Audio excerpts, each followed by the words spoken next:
ISEM dari Fakultas Bisnis dan Informatika Universitas Muhammadiyah Palangkaraya. Tapi kalau masa hidup itu sekarang serba cepat. Baru kemarin kita pakai kasih manual, tapi sekarang semua serba digital. Dunia terus berubah dan organisasi harus ikut berubah. Nah, biar ada kenalan, organisasi juga perlu yang manajemen perubahan. Selain itu, organisasi juga butuh yang namanya budaya inovatif. Dua hal ini sangat penting berdasarkan dan untuk bantu kita dalam menghadapi dunia yang penuh persaingan. Manajemen perubahan adalah proses terencana buat bantu organisasi beradaptasi. Gak cuma ubah sistem, tapi juga mindset karyawan, cara kerja, bahkan budaya organisasi. Menurut jurnal dari Cahyono tahun 2021, perubahan itu bisa terjadi karena faktor internal, kayak krisis, perputaran kepemimpinan, atau penurunan kinerja. Bisa juga karena faktor eksternal seperti perkembangan teknologi, ekonomi global, atau pandemi. Jadi intinya, perubahan itu nggak bisa dihindari, tapi bisa dikelola. Alam manajemen perubahan itu soal cara berubah, dan inovatif itu soal cara berpikir. Di organisasi yang inovatif, ide-ide baru didengar, orang nggak takut gagal, dan karyawan bebas bereksperimen. Bayangin deh, kerja di tempat yang kalau kita ngusulin ide malah didukung, bukan ditolak. Nah, itulah contoh budaya inovatif. Menurut Harwiki 2017, budaya inovasi bisa meningkatkan kinerja organisasi karena semua anggota tim didorong buat berpikir kreatif dan adaptif.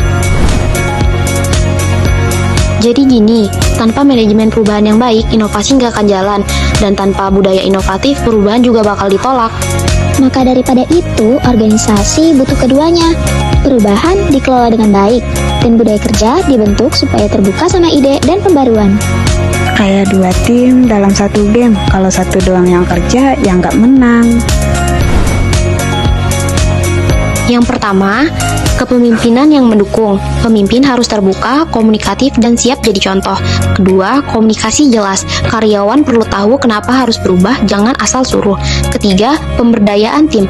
Libatkan semua level dari staf sampai manajer. Keempat, lingkungan kerja terbuka. Jangan hukum orang yang gagal waktu nyoba hal baru. Belajar dari kegagalan itu bagian dari inovasi. Menurut riset, organisasi yang mendukung knowledge sharing alias saling tukar informasi lebih cepat adaptasi dan melahirkan inovasi.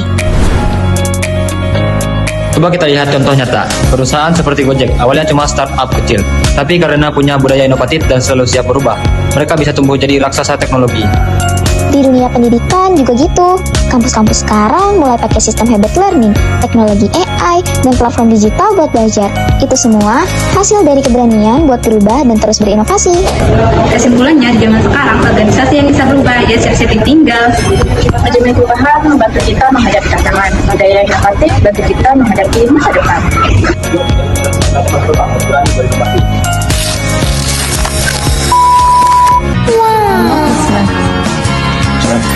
I said I love the smell. Buat kamu yang pengen masuk ke MPR tapi bingung itu fakultas jurusan apa, Masuk Fakultas Bisnis dan Informatika saja, di situ banyak pilihan, tinggal sesuaikan sama minat kamu. Emang ada apa aja sih di Fakultas FBI UMPR? Di Fakultas Bisnis dan Informatika UMPR ada S1 Ilmu Komputer, cocok buat kamu yang suka ngoding. S1 Bisnis Digital berkembang buat calon bisnis online. Ada S1 Sistem Informasi buat kamu yang pengen jadi konsultan IT atau analisis data. Dan S1 Manajemen ya, buat kamu yang siap jadi pemimpin masa depan. Terima kasih.